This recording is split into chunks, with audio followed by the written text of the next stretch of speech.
नमस्कार, मैं हूं आपके साथ सोनिया चौहान। बुलेटिन का आगाज करते हैं उत्तर प्रदेश के खबरों के साथ। रुक करते हैं खबरों की ओर। तमिलनाडु के राज्यपाल आरएन रवि इन दिनों राष्ट्रीय राजधानी में डेरा डाले हुए हैं और इसी बीच उन्होंने बुधवार को केंद्रीय मंत्री अमित शाह से नई दिल्ली में मुलाकात की और इस दौरान राज्य की सुरक्षा और संबंधित स्थितियों पर भी चर्चा की। उन्होंने कहा कि केंद्रीय मंत्री के साथ बहुत ही सार्थक बैठक हुई है। राजभवन ने सोशल मीडिया मंच एक्स पर लिखा कि तमिलनाडु में मौजूदा सुरक्षा और संबंधित स्थिति को लेकर गृहमंत्री अमित शाह के साथ बहुत सार्थक बैठक हुई है। इस पूरी बैठक का असर राज्य के लोगों की शांति, प्रगति और सुरक्षा पर हो सकता है।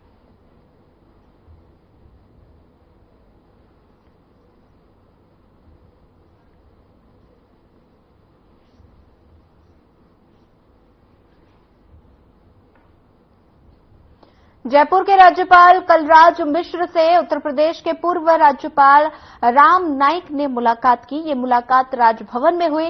मुलाकात के बाद राज्यपाल कलराज मिश्र ने बताया कि ये एक शिष्टाचार भेंट थी। कई मुद्दों को लेकर इस दौरान चर्चा की गई। राज्यपाल कलराज मिश्र से मुलाकात, ये तस्वीरें जयपुर से हैं, जहां पर मुलाकात को बताया शिष्टाचार भेंट और साथ ही राज्यपाल कलराज मिश्र से मुलाकात की है। मुलाकात को शिष्टाचार भेंट बताया। यूपी के पूर्व राज्यपाल ने मुलाकात की है और साथ ही देख सकते हैं तस्वीरों में पुष्प गुच्छ देकर भेंट की गई और राज्यपाल कलराज मिश्र से मुलाकात की। उत्तर प्रदेश के सीएम योगी आदित्यनाथ बुधवार को राजभवन में राज्यपाल आनंदीबेन पटेल से शिष्टाचार भेंट की। इस मुलाकात में प्रदेश से जुड़े कई मुद्दों पर चर्चा की गई।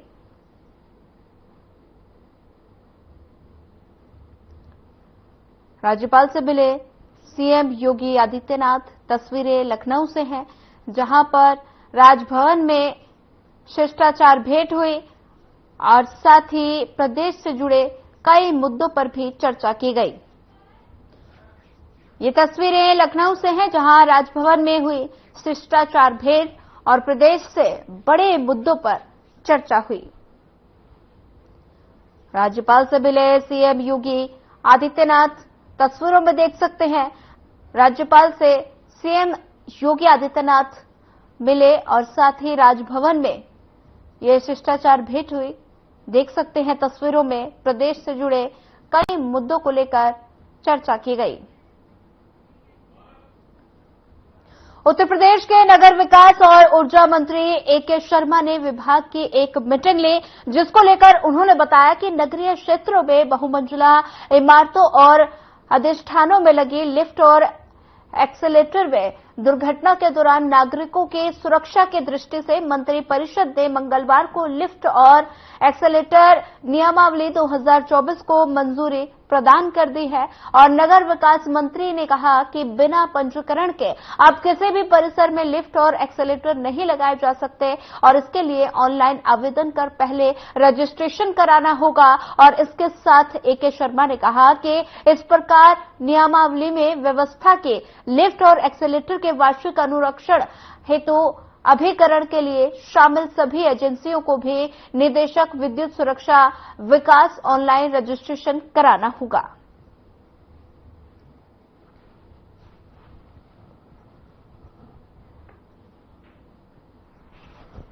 ऊर्जा मंत्री एके शर्मा ने दी जानकारी। देख सकते हैं तस्वीरों में यूपी सरकार का बड़ा फैसला और साथ ही यूपी सरकार का ये बड़ा फैसला सामने आया, जिसमें लिफ्ट और एक्सेलेटर नियमावली 2024 को मंजूरी मिली। ऊर्जा मंत्री एके शर्मा ने ये जानकारी दी है। लिफ्ट एक्सेलेटर नियमावली 2024 को मंजूर और साथ ही ऊर्जा मंत्री एके शर्मा ने ये जानकारी दी है। यूपी सरकार का बड़ा फैसला और साथ ही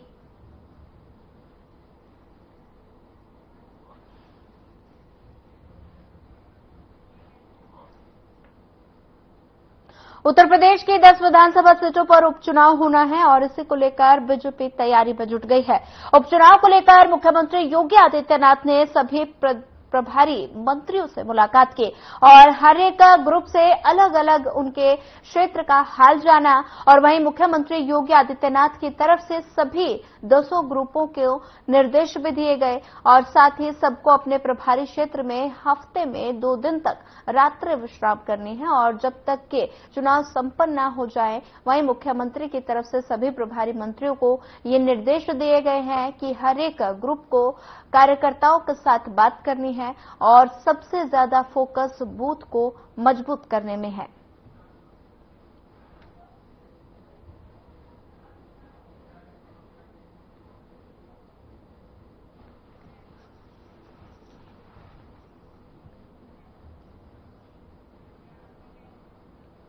हिमाचल प्रदेश के मुख्यमंत्री सुखविंदर सिंह सुक्खू दिल्ली दौरे पर पहुंचे, जहां उन्होंने केंद्रीय गृह एवं सहकारिता मंत्री अमित शाह से मुलाकात की।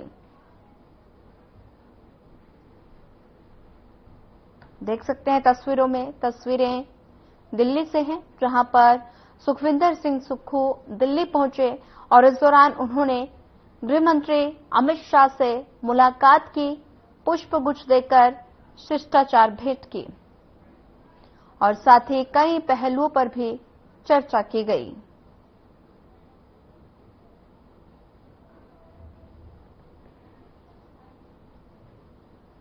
तस्वीरें दिल्ली से हैं, जहां पर सुखविंदर सिंह सुक्खू दिल्ली पहुंचे और साथ ही गृह मंत्री अमित शाह से मुलाकात की गई, पुष्पगुच्छ देकर भेंट की और कई मुद्दों पर चर्चा भी हुई।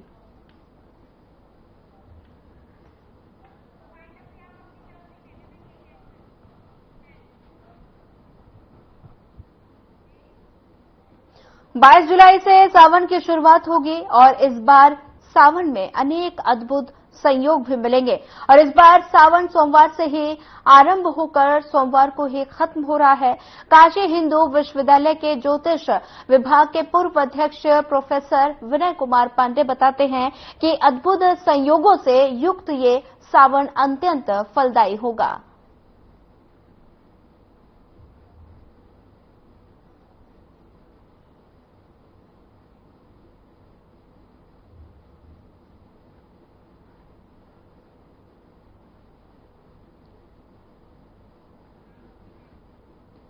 दिल्ली में पर्यटन मंत्रालय में समीक्षा बैठक का आयोजन हुआ, जिसमें केंद्रीय मंत्री गजेंद्र सिंह शेखावत ने वस्तु स्थिति पर चर्चा की और अधिकारियों से रोड मैप पर विचार विमर्श किया।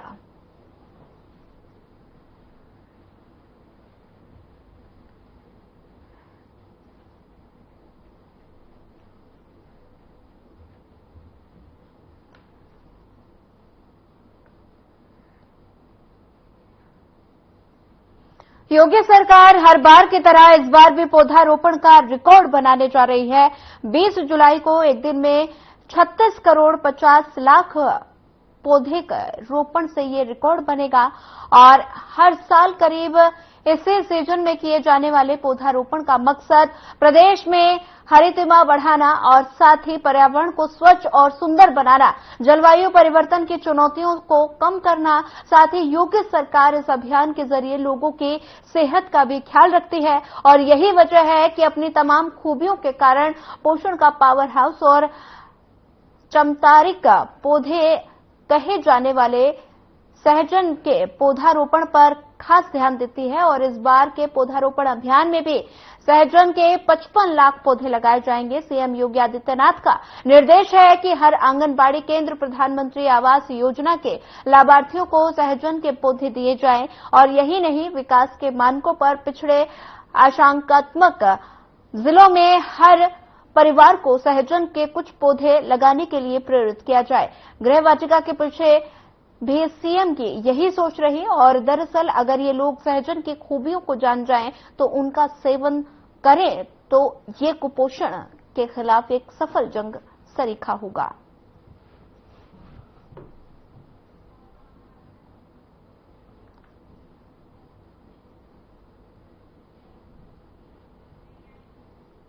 मुख्य सचिव मनोज कुमार की अध्यक्षता में शिक्षा विभाग और शिक्षक संगठनों के साथ बैठक आयोजित की गई।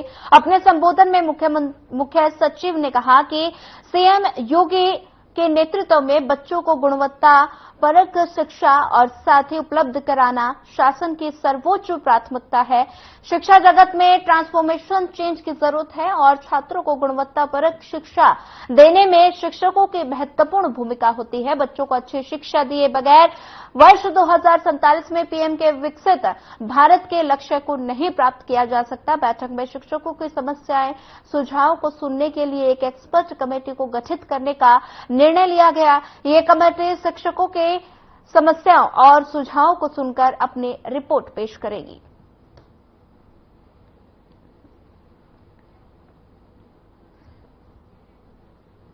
गढ़वाल के सांसद अनिल बलूनी के प्रयासों से शहीद संजय सिंह पुष्पवाण का पार्थिव शरीर युगांडा से उत्तराखंड के उखीमठ पहुंचा, जिसके बाद शहीद के गृह जिले में शहीद को सैन्य सम्मान के साथ अंतिम विदाई दी गई।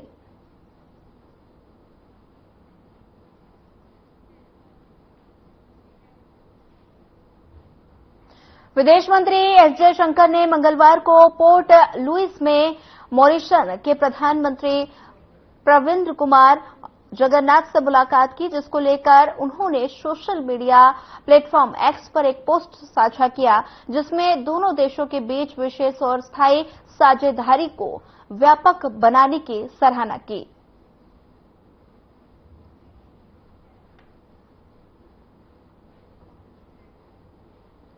प्रदेश में होम कंपोस्टिंग को बढ़ावा देने के लिए 15 जुलाई से 15 सितंबर 2024 तक 2 महीने का हर घर स्वच्छता हर घर हरियाली अभियान चलाया जा रहा है, जिसको लेकर निदेशक नगरीय निकाय और साथ ही स्वच्छ भारत मिशन नगरीय अनुज कुमार झा ने सभी नगर आयुक्त और अधिशासी अधिकारियों को निर्देश जारी कर दिया है। इस अभियान के अंतर्गत प्रदेश के सभी जनपदों निकायों में 75,000 होम कंपोस्टिंग के लिए घरों का चयन कर इन घरों में वेस्ट का स्वतः निस्तारण करने के साथ पौधारोपण को भी बढ़ावा दिया जाएगा और इस दौरान प्रत्येक जनपद में 1,000 नागरिकों को चयनित कर होम कंपोस्टिंग के लिए प्रेरित किया जाएगा।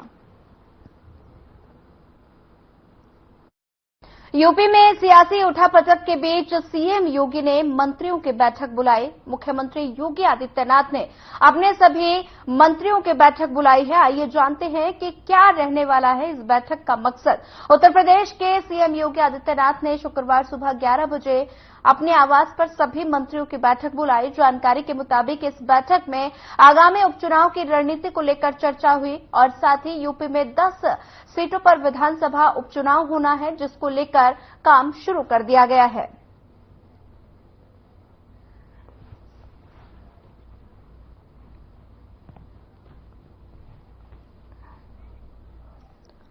बता दें कि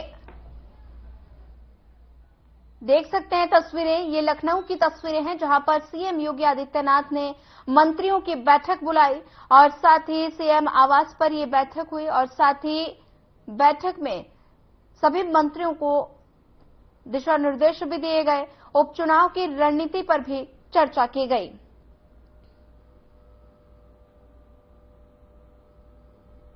तस्वीरें लखनऊ से हैं जहां पर उत्तर प्रदेश के मुख्यमंत्री योगी आदित्यनाथ ने बैठक बुलाई।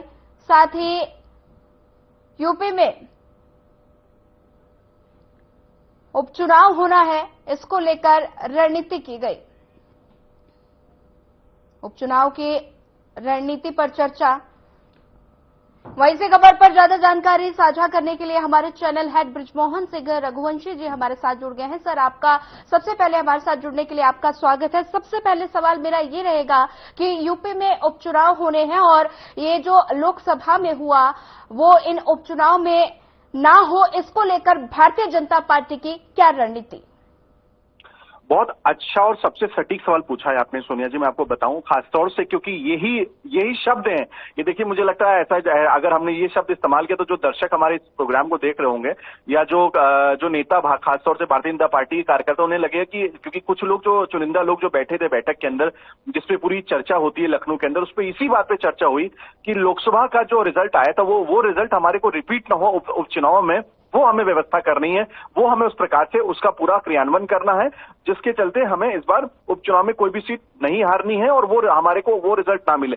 यही शब्दों पर ही बातचीत हुई थी। देखिए, मैं आपको बताऊं, सबसे पहले तो जो हमारे दिल्ली मीडिया खासतौर से है, दिल्ली मीडिया के बारे में आपको बताऊं, क्योंकि कल जब केशव मौर्य जी की कल मुलाकात होती है जेपी नड्डा जी से, जो अभी वर्तमान में कार्यकारी राष्ट्रीय अध्यक्ष है। हालांकि कार्यकारी जो अध्यक्ष है उनकी जो अभी हम जो नए जो राष्ट्रीय अध्यक्ष है उनको चुना जाएगा अगले महीने अगस्त में, और उससे पहले अभी तक, क्योंकि ये इस पार्टी का एक नियम है कि इस पार्टी के अंदर खासतौर से जो व्यक्ति को सरकार में जो शामिल होगा उसको 2 पद नहीं दिए जाते हैं। तो और उनको इस समय जेपी नड्डा जी के पास उनके पास स्वास्थ्य मंत्रालय के अलावा साथ में ये भी उनको एक एडिशनल चार्ज मिला हुआ है अभी भी। और अगस्त में वो जब नए अध्यक्ष का पद जब सुसज्जित हो जाएगा, दूसरे व्यक्ति को नामित किया जाएगा, तब तक नड्डा जी ही अभी इसको वर्तमान में पूरी रूप से इसको पूरे अपने पद को निर्वहन कर रहे हैं।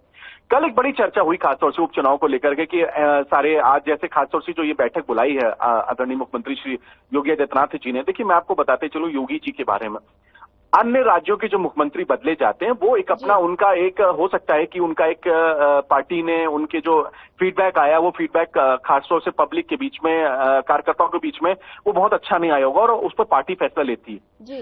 योगी आदित्यनाथ जी इस देश के इकलौते ऐसे मुख्यमंत्री हैं जिनका कोई इच्छा नहीं थी, जिनको संगठन, कार्यकर्ता, जनता और साथ में संघ की संयुक्त रूप से उनको चुना गया था। वो उन सबकी चॉइस थी।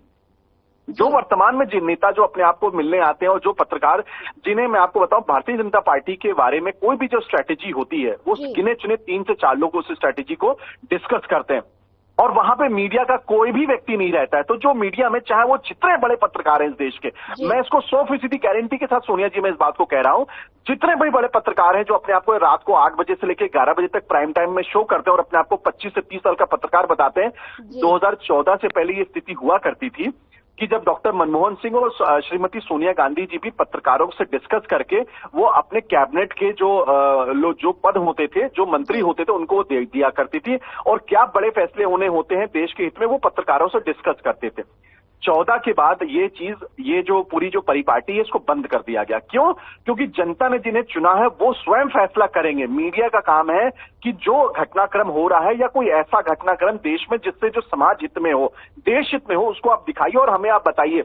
सुझाव ना दीजिए आप हमें, जो है हम उसको हम उस जानकारी को स्वयं अर्पित करेंगे, हम खुद उसको उस पर इम्प्लीमेंटेशन करेंगे। देखिए, उत्तर प्रदेश के अंदर जो अभी मैं आपको बताते चलूं कि सभी जितने भी उपचुनाव जो जिन विधानसभा क्षेत्र में हो रहे हैं वहां पे जो प्रभारी मंत्री, जो कैबिनेट मिनिस्टर का दर्जा और खासतौर से राज्य मंत्री लोगों को उसका जिम्मेदारी दे दी गई।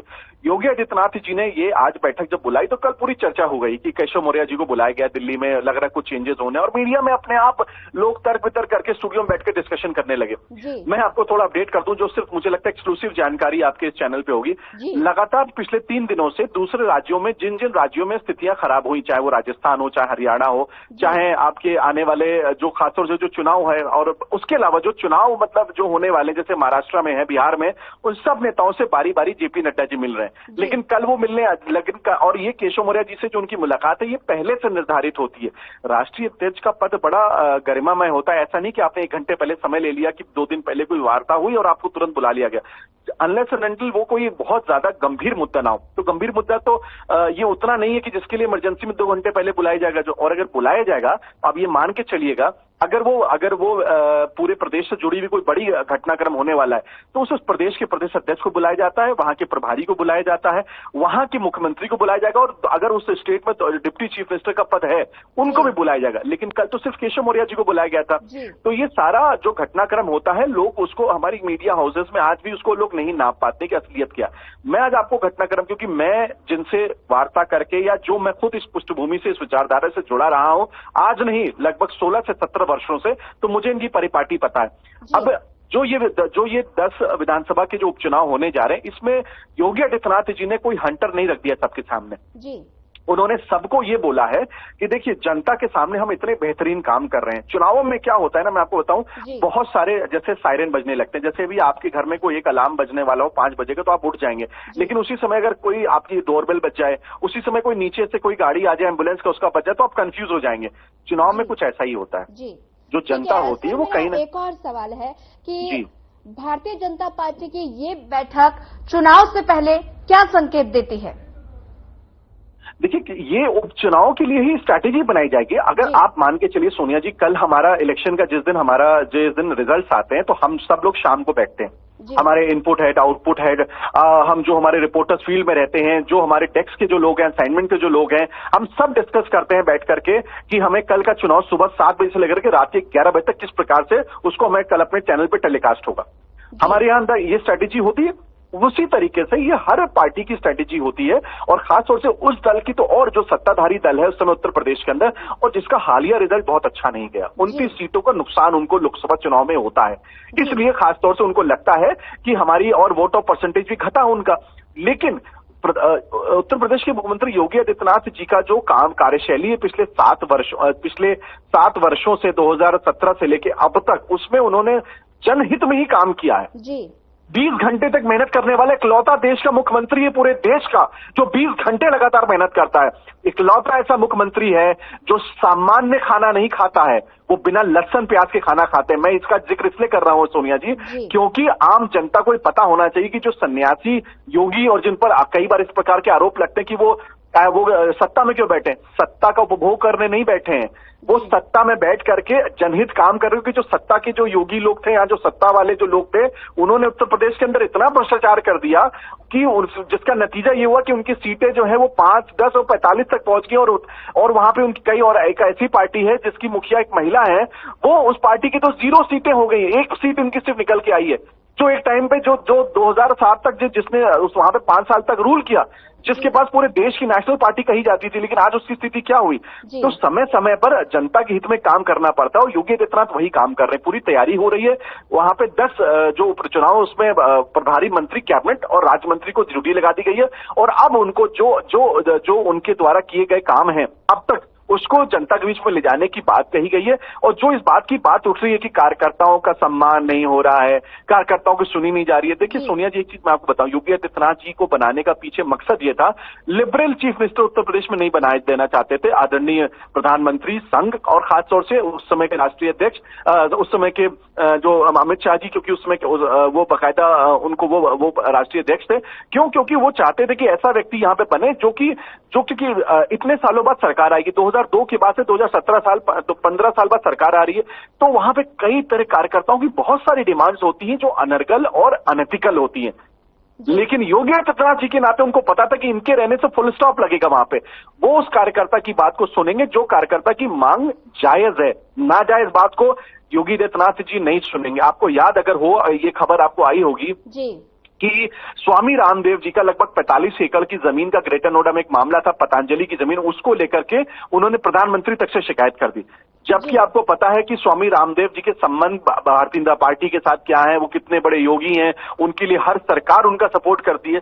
योगी जी ने कहा कि मुझे कोई व्यक्तिगत रूप से आपके प्लॉट को रोकने का कोई मकसद नहीं है, आपके जो बकायदा जो प्रोसीजर है नोएडा अथॉरिटी और अथॉरिटी, आप उसको फॉलो करिए, आपका काम बिना मुझसे मिले भी होगा, आपको प्रधानमंत्री जी तक जाने की आवश्यकता नहीं। ये है योगी राज की सत्यता। नोएडा के अंदर यहाँ पे सारे बड़े नेता अधिकारी यहाँ प्लॉटिंग का काम करते थे, वो प्रॉपर्टी डीलर का काम किया करते थे। योगी आदित्यनाथ जी ने कभी भी और ये सारा जो नोएडा अथॉरिटी का जो डिपार्टमेंट होता था, वो डिपार्टमेंट चीफ मिनिस्टर अपने पास रखता था। लेकिन 2017 के बाद ये डिपार्टमेंट के अलग मिनिस्टर जिसके हैं, और चीफ मिनिस्टर को उससे कोई लेना देना नहीं है, और बाकायदा जो सुचारू रूप से काम होता है वो। और अगर मैं आपको इसी पर मैं एक चीज और आपको ऐड करूं, अगर नोएडा अथॉरिटी में जिस तरह से पहले काम होता, आपको मालूम होना चाहिए कि नोएडा के अंदर यहाँ पे जो सबसे ज्यादा जो पूरा विकास का काम होता है वो नोएडा अथॉरिटी कराती है।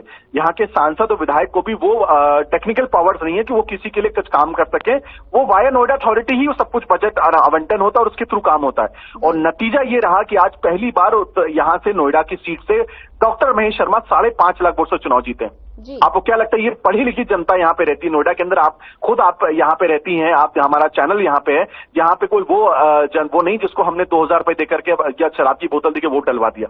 यहाँ की जनता बहुत पढ़ी लिखी है और वो तभी वोट डालेगी, 5.5 लाख से जिताएगी जो आपने काम किया। तो योगी आदित्यनाथ का काम और जो सलीका है वो बेहतरीन है। अब चुनाव में ये जो घटनाक्रम होती है इसमें भी बहुत सारे कमियां होती है। आपको पता है महाभारत और रामायण में भी भगवान के साथ जो लोग थे उनकी भी कहीं ना कहीं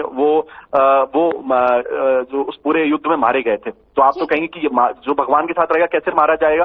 तो युद्ध में चुनाव में इस तरह की चीजें होती है, लेकिन उनका जो पूरा उनकी जो स्ट्रैटेजी वो ये है कि इस बार उपचुनाव में वो पूरी कोशिश करेंगे कि 10 में से 10 सीटें जीते। लेकिन ऐसा भी थोड़ा मैं इस बात की गारंटी तो नहीं दे सकता हूं, लेकिन मुझे लगता है कि भाजपा का प्रदर्शन अच्छा होने जा रहा है। जिस प्रकार से योगी आदित्यनाथ स्वयं इसकी स्ट्रैटेजी बना रहे हैं और स्वयं इस पर अवलोकन खुद कर रहे हैं। ठीक है सर, मेरा एक और सवाल है कि यूपी में 10 सीटों पर उपचुनाव होना है, तो ऐसे में भारतीय जनता पार्टी के लिए क्या क्या चुनौती होंगी?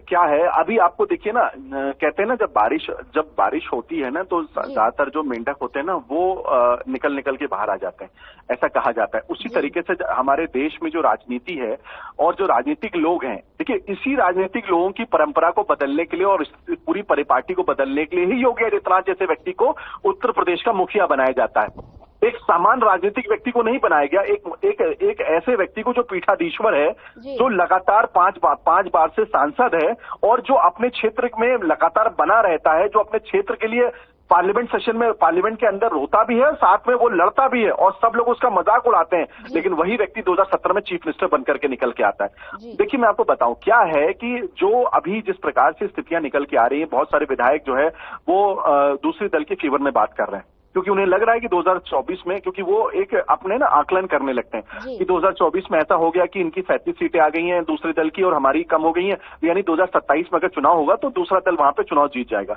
और हम लोग चुनाव हार जाएंगे। तो पहले से ही अगर कहते हैं ना कि एक अपनी फील्डिंग शुरू कर रहे हैं वो, लेकिन 3 साल बहुत होते हैं। मैं आपको बताते चलूं सोनिया जी, 3 साल के अंदर लोग अपनी जो गलतियां करते हैं, कई बार जनता को अपनी गलती का एहसास होता है और हो सकता है कि वो इस बार डबल उससे आपको दोबारा चुनाव जितवाए सत्ताधारी दल को, क्योंकि जो नीतियां हैं योगी आदित्यनाथ की वो पूरी तरीके से ईमानदार और पूरी तरीके से ट्रांसपेरेंट है। मैं आपको बताते चलूं, यहाँ पे राजनीतिक लोगों से ज्यादा जो अधिकारी वर्ग जिसकी अक्सर शिकायतें करते हैं ये सारे विधायक और कार्यकर्ता कि वो मेरी सुन नहीं रहे, देखिए अधिकारी जो है ना वो थ्रू बुक्स काम करता है। ये हमारे उत्तर प्रदेश में इसीलिए मुख्यमंत्री योगी आदित्यनाथ जी उन्होंने अधिकारियों को जो जिम्मेदारी सौंपी है, क्योंकि राजनीतिक व्यक्ति क्या करता है वो कुछ गलत कामों के लिए भी जो ना प्रेरित करता है अधिकारियों की आप ये काम करो, इसलिए अधिकारी और दबाव में अधिकारी कर देते हैं, लेकिन उसका नुकसान समाज पर ही पड़ता है। जैसे मान के चलिए कोई एक विधायक है सत्ताधारी दल का, अगर मान लीजिए उसका मकान अवैध है तो वो अधिकारी से इस बात के लिए रिक्वेस्ट करे कि भाई ये मकान नहीं गिरना चाहिए, मेरे खास कार्यकर्ता का है। अधिकारी ने वो मकान नहीं गिराया, लेकिन वहां जो जनता होती वो नाराज हो जाती कि अच्छा यानी कि ये कार्यकर्ता का मकान है तो ये अवैध होकर भी नहीं गिरेगा और बाकी हमारे मकान गिर जाएंगे क्योंकि हम लोग जो कार्यकर्ता नहीं है। तो इससे असंतोष पैदा हुआ कि नहीं? ऐसी ही तमाम ऐसी बातें हैं जिसको लेकर के मुख्यमंत्री योगी आदित्यनाथ पूरी तरीके से सशक्त रहते हैं और पूरी तरीके से चिंतित रहते हैं और इसलिए वो सारा अपना जो दारोमदार है इस पूरे समझिए सत्ता का, और जिसको एडमिनिस्ट्रेशन में बोलूंगा, सत्ता नहीं बोलूंगा, एडमिनिस्ट्रेशन का बोलूंगा, वो अपने हाथ में डायरेक्टली रखते हैं। चुनौतियां ये भी बहुत है कि उनके खुद के पार्टी के कार्यकर्ता जो है वो बहुत डिमोरलाइज है। अच्छा, उसमें एक बड़ी गलती इस पार्टी के तमाम ऐसे नेताओं की है जो उनको कहीं ना कहीं प्रोवोक कर रहे हैं, उनको कहीं ना कहीं भड़का रहे हैं। जब वो बोलते हैं संगठन से बढ़ के सरकार है, सरकार, तो वो इस तरह के जो बयान है जिन नेताओं के, मैं उनका नाम नहीं लेना चाहता हूं, आपको ये बोलना चाहिए कहीं ना कहीं कि सरकार और संगठन एक है। संगठन बड़ा होता है क्या सरकार छोटी जाएगी? फिर मोदी जी क्या छोटे हो गए क्या? जेपी नड्डा जी बड़े हो गए? ये बात कहां से आ गई जो है? आप समझिए सोनिया जी, जितना चैनल हेड की भूमिका है उससे कहीं ज्यादा आपकी भूमिका है। मैं यहाँ पे बैठा हूं, लेकिन कहीं ना कहीं हमारे पूरे चैनल के अंदर आप सबकी अहमियत है यहाँ पे, इस पूरे चैनल के अंदर, इंक्लूडिंग हमारे मालिकों से लेकर के हमारे नीचे तक के कार्यकर्ता की जो सबसे छोटा व्यक्ति है उसकी भी अपनी भूमिका है। तो आप ये कहिए कि हम सब बराबर हैं, आप ये मत कहिए कि आप बड़ी हैं या आप बड़े हैं, ये नहीं बोल सकते आप, जिसकी वजह से कई सारे कार्यकर्ता विधायक वो अपने आप को भ्रमित महसूस करते हैं और इसी चीज का फायदा विपक्षी उठा सकता है। और फिर विपक्ष ये बोलेगा, अच्छा देखिए, सत्ता के बहुत सारे भूखे लोग हैं जो अपने आप को चाहते थे कि मुझे फर्स्ट क्लास में मुझे सफर करने को मिले, लेकिन उनको सेकंड क्लास में सफर करने को मिला। तो उनकी आज ही मंशा है, तो कल को विपक्षी दल इस बात का भी फायदा उठा सकते हैं। हालांकि वो उनके साथ छल ही करेंगे, लेकिन वो उनको कह सकता है अच्छा तुम्हें फर्स्ट क्लास में जाना है, यानी तुमको फर्स्ट क्लास में जो तुम चाहते थे जाने के लिए, आप हमारे दल में आ जाओ, मैं आपको फर्स्ट क्लास में बैठाऊंगा।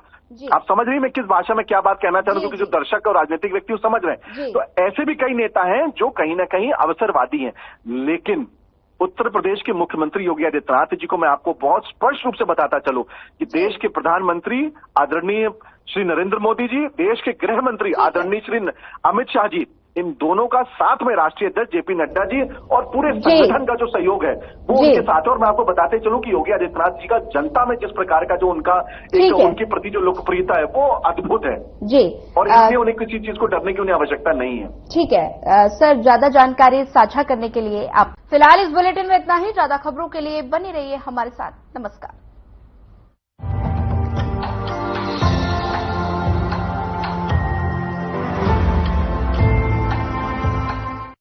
This channel is